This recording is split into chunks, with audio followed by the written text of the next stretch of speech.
Moi, je vais vous lire un petit bout, pas long, et c'est pour me moquer d'eux, les puissants, et puis pour guérir ceux qui, encore dans la salle, continuent à avoir peur.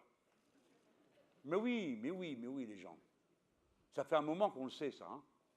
Comment ils font à 1% pour tenir tout le monde à la gorge alors qu'on est 99%? Parce que vous avez des paquets de ballots qui trouvent ça normal. Et voyez-vous, moi, je ne peux jamais oublier cet Étienne de la Boétie qui écrit ça, il avait 18 ans. Là, je dis ça pour vous, là. Hein. Il avait 18 ans de notre servitude volontaire.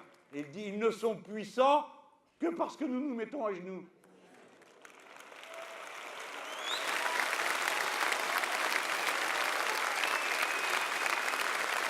Mais oui, et je vous le cite souvent, ça.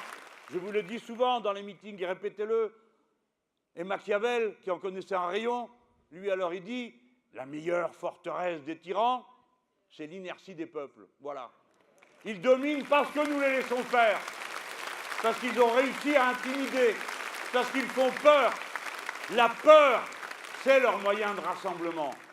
Peur, peur du voisin, peur de demain, peur de tout perdre, peur de ci, peur de là, peur du maître qui parle fort.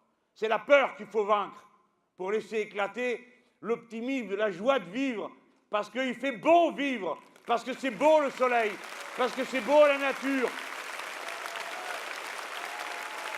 Alors,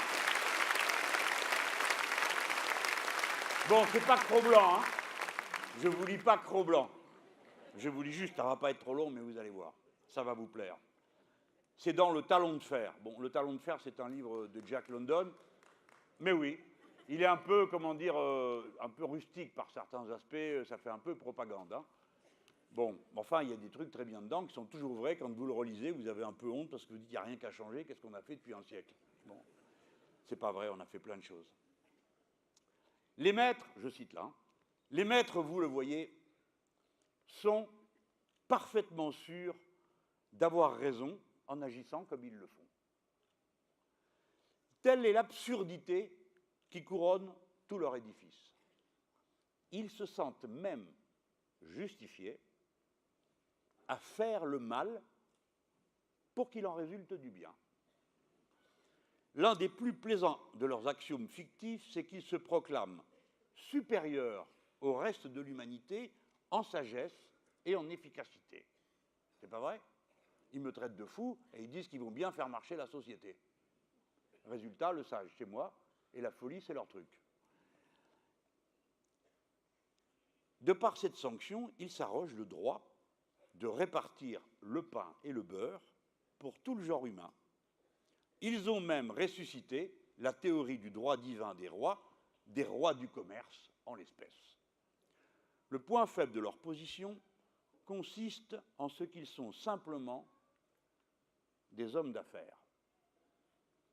Ils ne sont pas des philosophes, ils ne sont ni biologistes, ni sociologues. S'ils l'étaient, tout irait mieux, sûrement. Mais en dehors du domaine commercial, ces gens-là sont stupides. Ils ne connaissent que les affaires, ils ne comprennent ni le genre humain, ni le monde.